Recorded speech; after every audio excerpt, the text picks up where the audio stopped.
E é isso aí, galera. Desde já quero agradecer aí todo mundo que está comigo, a rapaziada que está pelo Quai, a galera que está pelo YouTube e é lógico, você que está aí pelo Instagram. Muito obrigado mesmo de coração.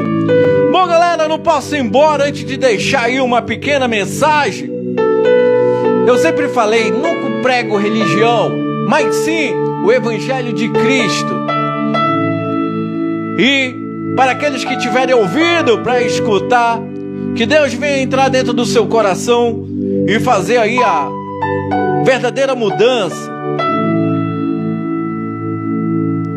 Sabe, o que eu acho mais de interessante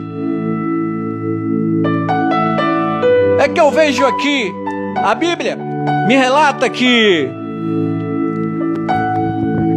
Davi foi o segundo coração de Deus. E se você parar para analisar, o Senhor Jesus Cristo faz parte da linhagem de Davi. Olha só qual a importância para você ver como Davi realmente foi o segundo coração de Deus. E é muito interessante a história do Davi. Alguns estudiosos, teólogos, falam que o Davi poderia ser um filho de um pecado. Alguns estudiosos falam sobre isso. Só naquele grande dia a gente vai saber realmente a verdade. Sabe por quê? Porque os seus outros irmãos eram grandes, fortes, bonitos. E o Davi era pequeno, ruivo. Geralmente ele não poderia ser com uma boa aparência. Mas o mais interessante de tudo isso é que Davi, desde pequeno, já foi diferenciado.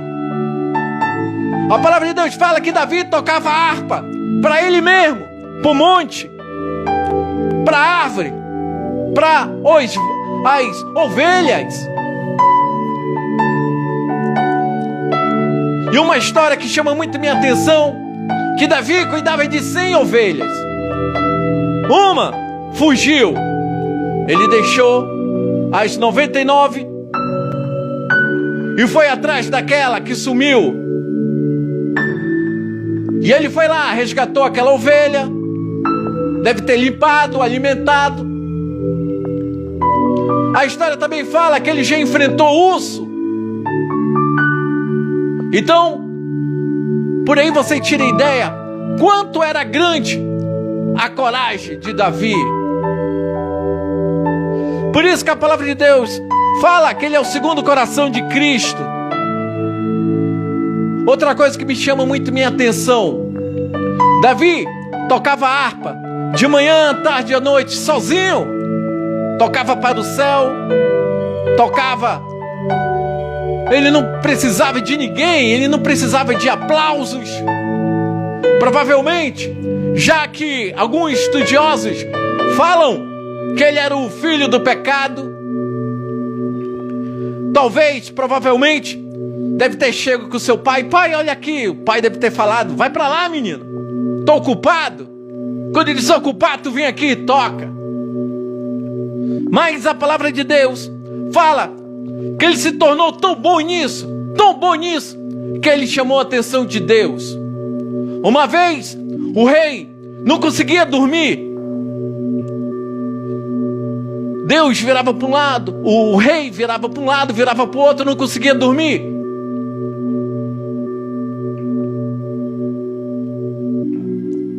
E o legal de tudo isso, que chamaram Davi.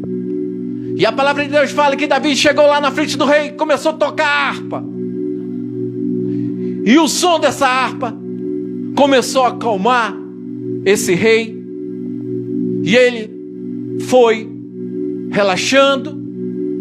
Ele foi tirando o espírito mal de dentro dele. Então aí já deu para perceber que ele era diferenciado. E um dia, Deus precisava trocar o rei de Israel, porque o atual rei, que era de Israel, cometeu uma falha muito grande. Se Deus te ordenar a fazer alguma coisa, meu amigo, faça. Ou é melhor você fazer ou não fazer, meu irmão. Porque se for para fazer pela metade, Deus não aceita nada pela metade. Deus jamais vai aceitar uma adoração pela metade. Como pode eu começar a louvar a Deus e começar a tocar a música do mundo? Como é que pode alguém querer louvar a Deus e estar encaminhando aí, se divertindo na festa do mundo? Então o que eu quero dizer com isso? Quando você faz uma escolha, a sua escolha tem que ser certeira. É sim, sim ou não, não. E eu tenho certeza que você não vai se arrepender. Sabe? Chegou um tempo que Deus precisava trocar o rei de Israel. E ele levantou um profeta. Para o profeta ungir um rei. E Deus enviou esse profeta para ir na casa de Davi. E quando esse profeta chegou lá na casa do Davi, chegou com o pai do Davi e pediu para reunir todos os seus filhos. E ali tinha um mais belo do que o outro, mais forte.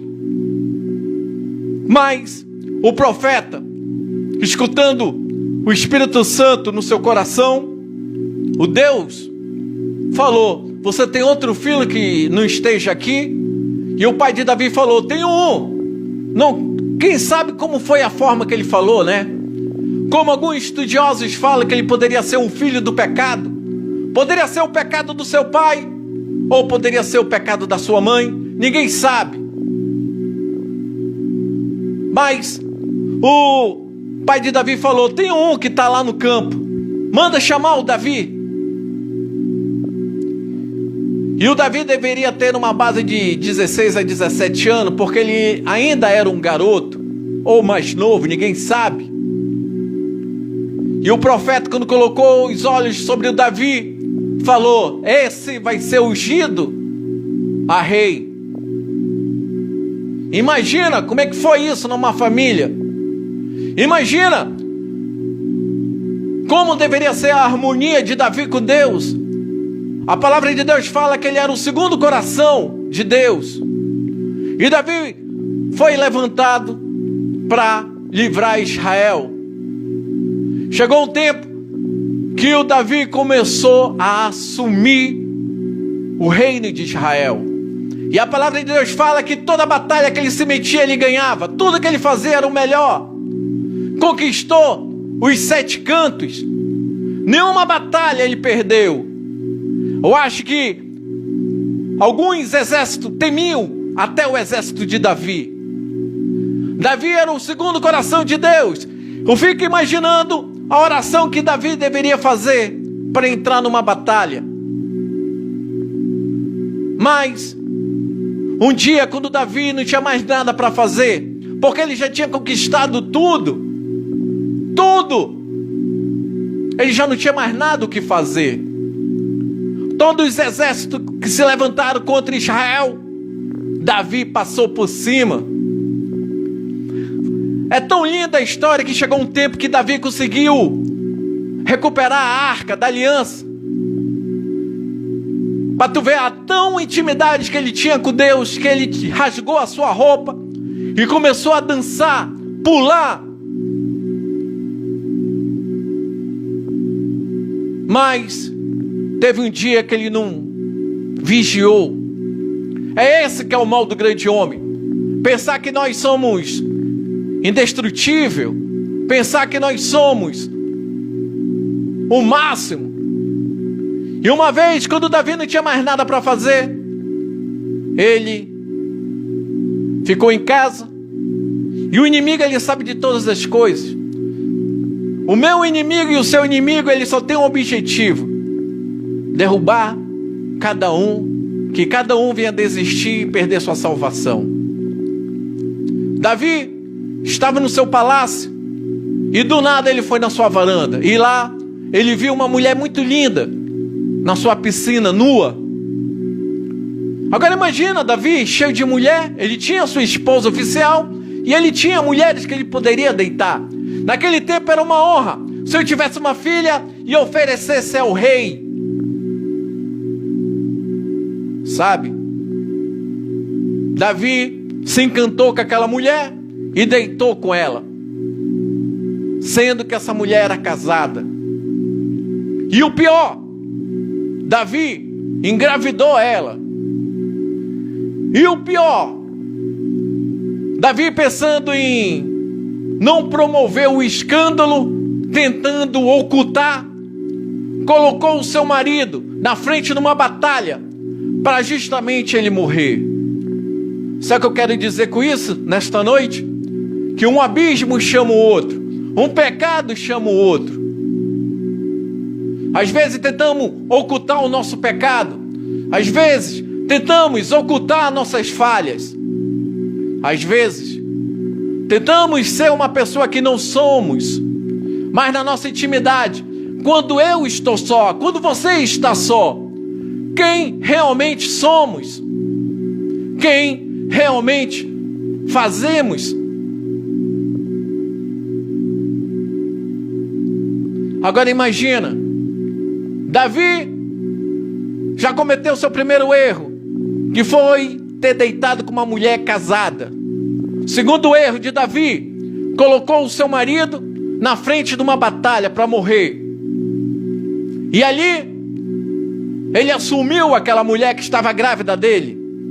Mas, porém, assim como Deus levantou um profeta para chegar na casa de Davi quando ele era um simples menino e levantou ele para ser um rei. E antes dele ser o rei, quando ele era menino, foi levantado por Deus para enfrentar um dos piores pesadelos de Israel, que foi Golias. Para você entender como era importante Davi, tão importante que Jesus veio da linhagem dele.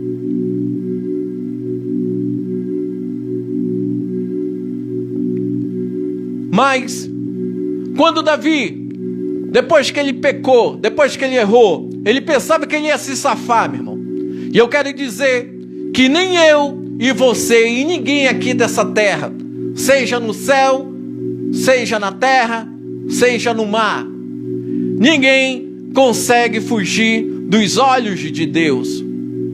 É por isso que naquele grande dia, eu imagino na minha cabeça que Deus vai abrir um grande telão e vai passar o resumo da minha vida e da sua vida.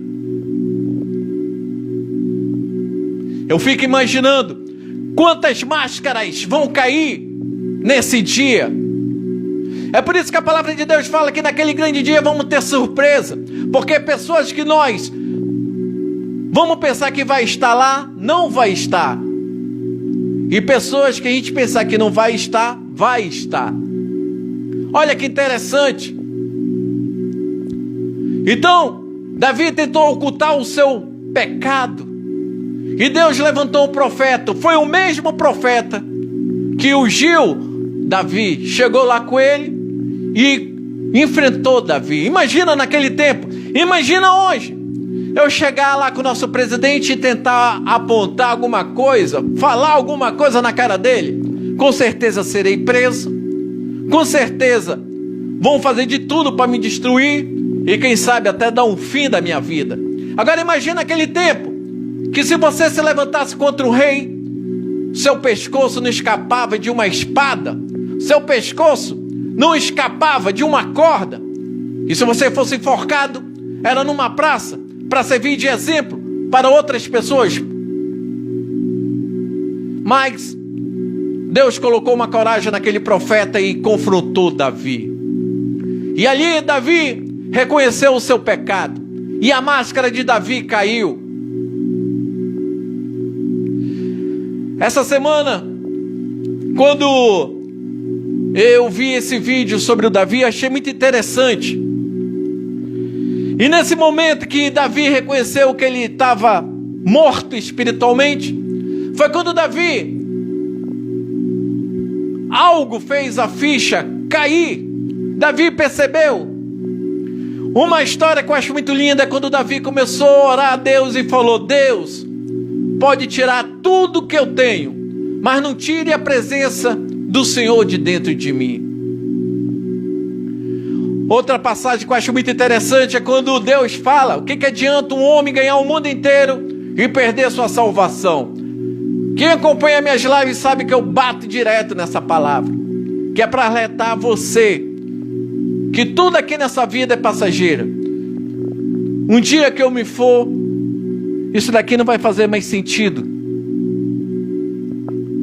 Um dia que eu me for, não vou poder levar nada daqui. Sabe, e num momento de tristeza, Davi escreveu um salmo. Talvez seria uma música. Quem sabe ele não pegou sua harpa e começou a cantar esse salmo aqui, que é o 141.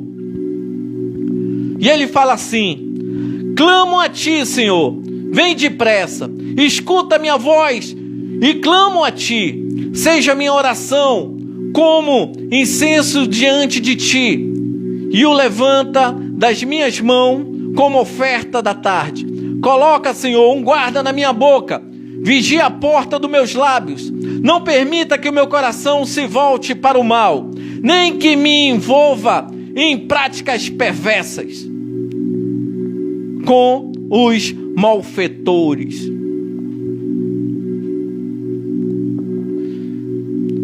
Sabe, quando você tem uma experiência com Cristo, você vai vendo que as coisas do mundo não pertencem mais a nós. E tudo aquilo que está vazio dentro de nós, o nosso Senhor vai enchendo, vai completando. Se você usa droga, automaticamente você para de usar droga. Se você bebe, você vai ver que não tem mais vontade de beber. E o que eu acho muito interessante é que você começa a ter fome pela palavra, fome de escutar uma boa pregação. Em Mateus 24, o Senhor fala que naquele grande dia, falsos profetas vão surgir. Nós já estamos vivendo isso. Olha o que está acontecendo em Israel.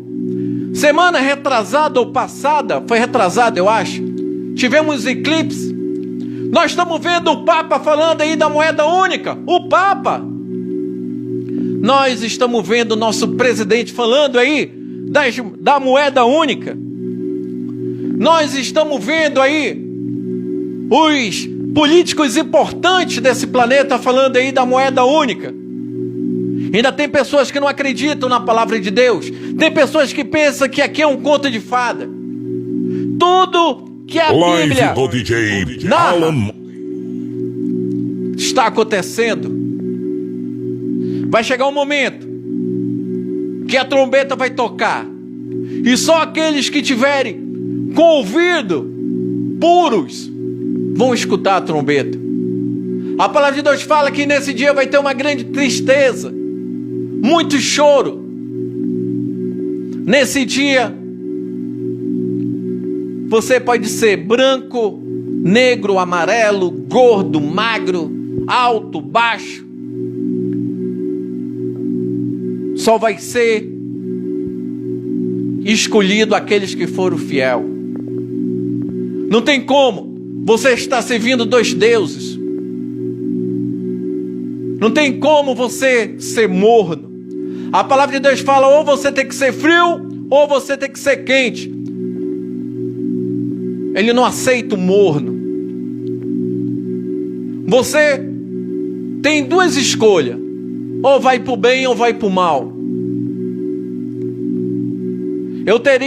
Eu estaria mentindo que se você fizesse bondade, você ia ser salvo. Lembra? Quem conhece a história do jovem rico? Ele chegou com o próprio Senhor Jesus Cristo e falou: Senhor, eu ajudo as pessoas, eu honro meu pai e minha mãe, eu alimento os famintos. E Deus falou: largue tudo que você tem e me siga. E ele não conseguiu largar o seu dinheiro. Tem pessoas que preferem estar na prostituição do que estar no caminho do Senhor. Mas eu quero te dizer que cada um tem um livre-arbítrio. Você sabe muito bem para onde você quer ir. A escolha só depende de você. Eu não tenho como entrar no seu coração e na sua mente. Eu não tenho como te obrigar. O Senhor, o grande Deus de Israel, Ele amou o mundo de tal maneira que Ele enviou seu Filho Jesus Cristo para enfrentar aquela cruz por mim e por você. Então primeiro veio Deus, construiu tudo isso aqui. Depois veio Jesus para dar a salvação para mim e para você. E quando Jesus partiu, quando Ele falou que foi lá para cima para construir moradias, Ele falou: vou deixar um. E esse um que Ele deixou é o Espírito Santo. Nós estamos vivendo a era do Espírito Santo. Mas vai chegar um tempo que até o Espírito Santo vai ter que ser recolhido aqui dessa terra. A palavra de Deus fala que Ele é um cavalheiro. Ele jamais vai te obrigar. Ele jamais vai entrar na tua vida. Ele não pode entrar. Já viu quando a polícia entra na casa de alguém, é metendo o pé na porta e arrombando tudo? Ele não vai fazer isso, porque Ele é educado. E Ele dá o teu livre arbítrio. Já o inimigo da nossa vida, ele só precisa de uma brechinha. Só uma brechinha para ele entrar e bagunçar a nossa vida. E o Espírito Santo é tão importante que o próprio Senhor Jesus Cristo falou: pode zombar de Deus, pode zombar do Jesus Cristo, mas se você zombar do Espírito Santo, você perdeu sua salvação. Para você ver quanto importante é Ele. Tem duas coisas que você vai perder sua salvação se você quiser. Primeira, se você tirar sua própria vida, porque a vida não pertence a você. E a segunda é blasfemar contra o Espírito Santo, é zombar de Espírito Santo. Infelizmente vai ter muitos pregadores, evangelistas, padres que conhecem quem é verdadeiramente o Espírito Santo e não vão ser salvos porque zombam do Espírito Santo. Infelizmente. É por isso que a palavra de Deus fala que naquele grande dia vamos ter surpresas. Mas você tem uma escolha para mudar a sua vida. Você tem uma escolha para ter uma nova direção. E quando você abre o seu coração para o Espírito Santo entrar, você vai perceber como é bom estar com Ele. Você vai ver que você não precisa mais de álcool, não precisa mais de droga, não precisa mais de coisas que só te iludem.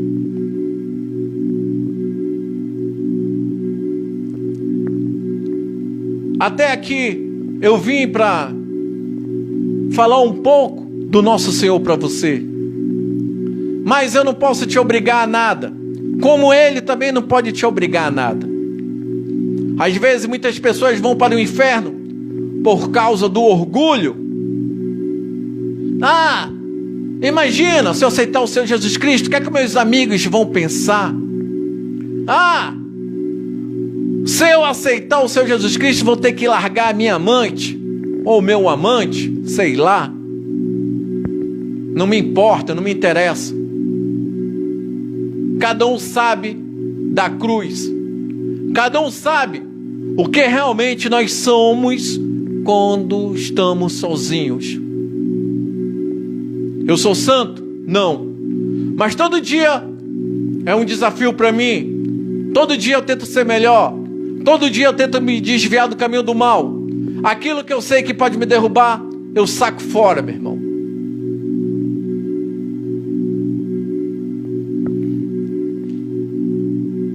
Queria eu tivesse o dom de entrar na sua mente e resumir isso daqui, a palavra de Deus, e colocar na sua cabeça.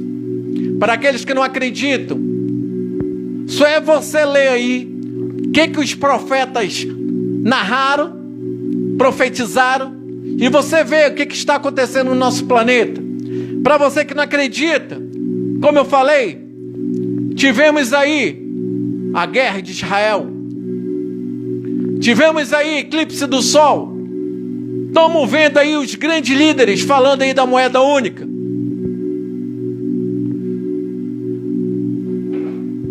Meu amigo, minha amiga,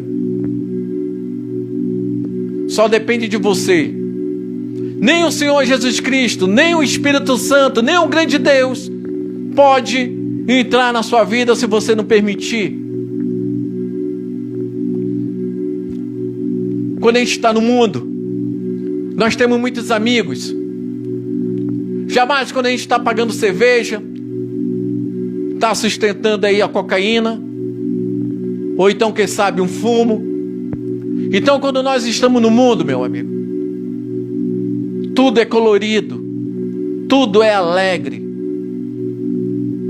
Mas, no outro dia, quando nós estamos só, bate o arrependimento.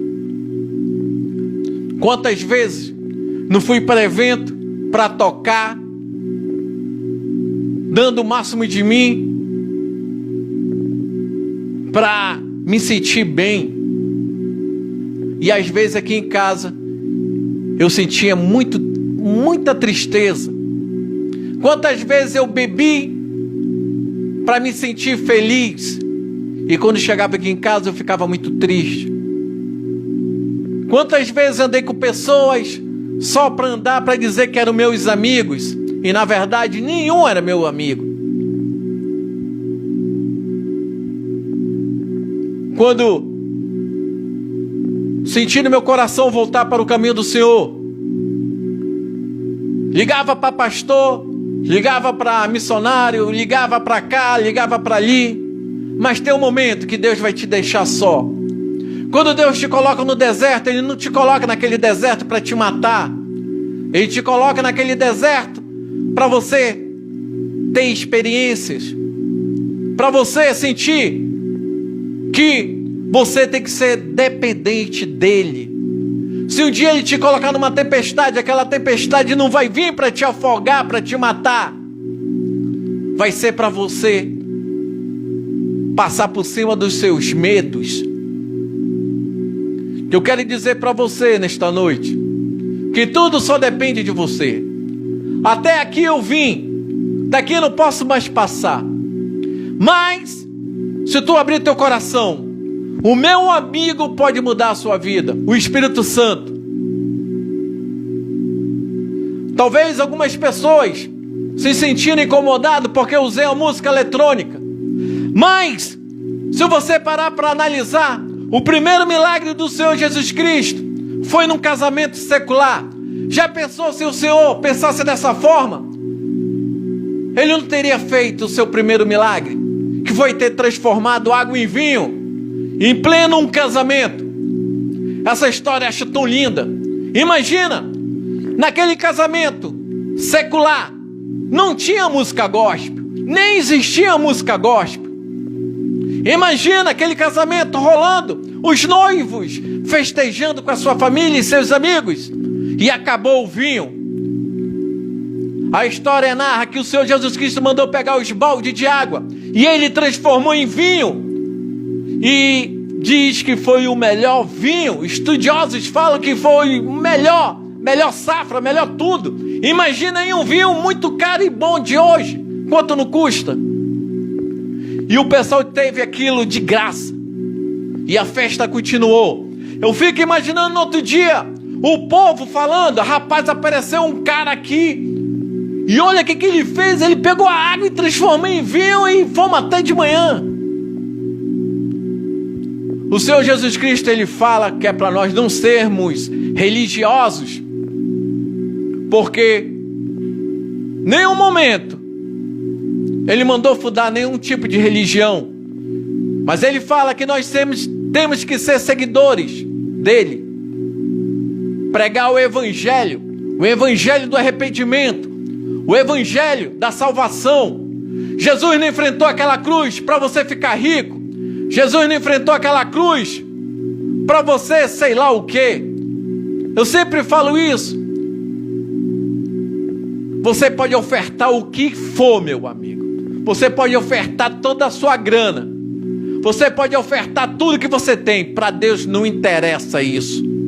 Mas quando você oferta o seu coração, a sua sinceridade, a sua fraqueza, Aí que Deus se levanta do trono. Eu fico imaginando quando uma pessoa se arrepende, porque a palavra de Deus fala que quando uma pessoa se arrepende e aceita Ele como seu único e suficiente Salvador, Ele se levanta do trono e tem festa no céu. Você pode ser a pior pessoa desse universo, você pode ser o pior assassino, o pior ladrão, o pior enganador, mas a palavra de Deus fala que a partir do momento quando você aceita Ele como seu Salvador, tudo o que você fez é jogado no mar do esquecimento. Agora é lógico que aqui no mundo você vai ter que pagar o que você fez. Não tem como. Se você planta cebola, colher morango. Não tem como. Se você plantou maldade, você vai colher bondade. Não tem como. Tem um ditado popular: aqui se faz, aqui se paga. Acho que todo mundo já escutou. Mas eu quero dizer para você que há um que quando ele enfrentou aquela cruz, ele não teve medo, porque ele viu no futuro eu e você. Chegou um tempo na minha vida que ninguém acreditava em mim, porque eu era um drogado, eu só andava em parada errada. Cheguei a roubar na minha casa. Quantos dedos não apontaram para mim dizendo que eu não ia chegar aos 30 anos? Mas um dia eu conheci o Senhor Jesus Cristo. E é engraçado que a palavra de Deus fala: ou você vem pelo amor, ou você vem pela dor. Eu me lembro que uma vez, quando eu morava lá no Mundo Novo, para quem conhece a comunidade do Mundo Novo, eu estava ali no canto da feira, ali na Rua 7. Eu estava naquela esquina, fumando maconha. Eu acho que era umas 11h30 da noite. E uma senhora apareceu e me evangelizou. Parecia que eu era o filho dela. Ela nem me conhecia, eu nem conhecia ela, mas a forma como ela falava, parecia que eu era filho dela. Nenhum momento ela mandou eu jogar a minha maconha, nenhum momento ela mandou eu apagar aquele cigarro de maconha. E ela falou: você ainda vai ser usado por Cristo. Deus tem um carinho muito grande por você.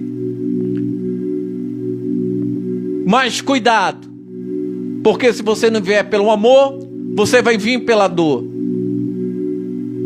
E uma semana depois, eu me envolvi numa treta tão grande, tão grande. Imagina, eu estava bebendo no local, sexta-feira entramos nessa treta. Eu e meus amigos fizemos bonito nessa treta. Para quem morava ali na comunidade Mundo Novo, sabe muito bem, meu apelido lá era AMS. Eu só andava com peças raras. Mas, porém, quando chegou no domingo, a bronca foi na sexta. Quando foi no domingo, eu estava sozinho, tinha chego de um trabalho, e esse cara chegou lá para me afrontar. Me pegou na covardia e me deu uma teçadada na cabeça. É por isso que eu tenho essa... Muita gente pergunta: o que é isso aqui do lado da sua cabeça? Quando eu levei essa teçadada, isso aqui arriou, eu pensava que era minha orelha. E foi dali que surgiu de dentro de mim: já que eu vou morrer, eu vou levar ele comigo. Quando ele viu que eu reagi, ele conseguiu escapar. Mas porém eu perdi muito sangue, porque eu levei uma teçadada aqui e outra aqui. E aí eu caí. Fui perdendo as minhas forças. E Deus foi tão bom que colocou um carro ali, me jogaram dentro daquele carro. E cheguei lá no 28. Chegando lá no 28, dei entrada como urgência e me colocaram no leito. Eu me lembro que bateram raio-x na minha cabeça e... Por isso que é importante, você que conhece Cristo, Sei lá, se você quer ser médico, seja médico. Se você quer ser enfermeiro, seja enfermeiro. Se você quiser ser professor, seja professor. Se você quiser ser um motorista, seja um motorista. Mas que você não venha perder a essência do verdadeiro evangelho, que é pregar a palavra do Senhor, a salvação. Porque foi através disso. Uma mulher, uma semana antes, já tinha me evangelizado. E naquela noite, morrendo de dor e com meu coração abalado, uma enfermeira chegou comigo e falou: você já aceitou o Senhor Jesus Cristo como seu Salvador? Quando ela falou aquilo, no meu coração falou: é meu fim. Game over para mim. E eu aceitei o Senhor Jesus Cristo ali. E tudo mudou na minha vida. O que é o que eu quero dizer para você? Eu tive essa oportunidade. Mas será que você vai ter essa oportunidade? Porque ninguém sabe o dia e a hora que o Senhor Jesus Cristo vai voltar. E também não sabemos nem o dia nem a hora que nós vamos partir. Se hoje eu partir, estou salvo. Mas amanhã, quando eu acordar, de novo vai começar uma nova luta. Todo dia eu tento matar esse monstro que está dentro de mim. Todo dia eu tento matar esse monstro que está dentro da minha mente. Todo dia eu tento ser que o Evangelho de Cristo manda eu ser. Se for preciso eu perder toda a minha amizade, eu perco. Se for preciso eu perder tudo que eu tenho, eu perco. É aí que eu entendo quando Davi chorava, gritava e falou: Senhor, tire tudo que eu tenho, mas não tire a presença de Deus de dentro de mim. Porque quando você perde, você conhece que tem um vazio muito grande dentro de você. A droga é ilusão, bebida é ilusão, festa é ilusão. Nenhum momento Deus te chama para você ser um careta, um louco, um fanático. Não. Qual é a essência do Evangelho? É o amor, é a salvação, é você se desviando do caminho do mal. Se você rouba, para de roubar. Se você trafica, para de traficar. Se você se prostitui, para de se prostituir. Se você engana, para de enganar. É esse que é o verdadeiro Evangelho. Por isso que eu falo, só teve um sacrifício que foi perfeito aqui nessa terra. Foi quando o Senhor Jesus Cristo enfrentou aquela cruz. E o meu inimigo e o seu inimigo, ele sabe disso. A função dele é destruir. O próprio Senhor Jesus Cristo, quando estava ali naquela cruz, tinha 2 ladrões perto dele. Um zombou: não é tu que é o rei? Tira a gente daqui. E um falou para ele: Senhor, lembra de mim quando o Senhor entrar no seu reino. Ali no momento na cruz, um foi salvo, outro não. Quem você quer ser? Aquele que zombou de Deus? Ou aquele que pediu para ele lembrar quando entrasse no seu reino? Como eu falei, ninguém sabe o dia e a hora que o Senhor vai voltar. E ninguém sabe o dia nem a hora que nós vamos partir. A única certeza que você deve ter é para onde vai sua alma. Quem realmente comanda o seu coração. Eu sempre falo, procure uma igreja mais próxima da sua casa, uma igreja evangélica. Mas conheça se realmente esse líder, esse pastor, realmente ele ama as almas. Se ele é igual Davi, que tinha as 100 ovelhas e uma fugiu, ele largou as 99 e foi atrás daquela única que estava perdida.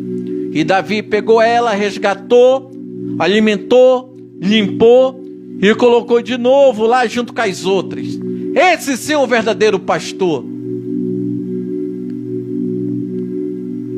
Deus não precisa do teu carro, não precisa da tua casa, não precisa da tua conta bancária. Deus só precisa da sua sinceridade. Deus só precisa da tua sinceridade, do teu arrependimento. Essa será a melhor oferta que você pode dar para Deus, a sua sinceridade. Até aqui eu vim. Tentei o máximo possível explicar para você como é importante estar na presença de Deus. Mas a escolha é você que faz. Que Deus te abençoe, que Deus te guarde. Se você tiver oportunidade, leia Salmo 141. Que Deus abençoe a nós todos. Amém.